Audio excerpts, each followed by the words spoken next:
હું તો છેલ્લા 34 વર્ષથી એની અંદર કાર્યકર તરીકે સેવા આપું છું, એટલે 50 વર્ષમાંથી 34 વર્ષનો લાભ તો મને મળેલો છે.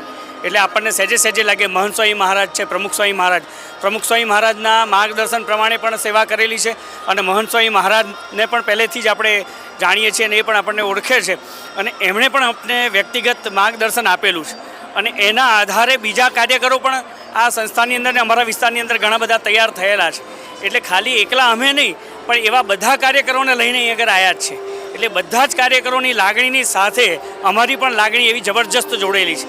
કારણ કે અમારી સેવા તો નાની મોટી હોય, પરંતુ મહંત સ્વામી મહારાજે અણુમપ્ય હિ તુલમ એટલે કે અણુ જેટલી અમારી સેવા છે એને હિમાલય જેવી કરીને માનેલી છે.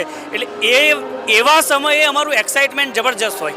એટલે આ ઉત્સવ જે છે અમારો પોતીકો છે, અમારા માટેનો છે. અત્યાર સુધી અમે બધા જે સંસ્થાના મહોત્સવ હતા એની અંદર સ્વયંસેવક તરીકે જોડાયેલા હતા, પણ આ ઉત્સવની અંદર પાર્ટિસિપન્ટ તરીકે જોડાયા છે.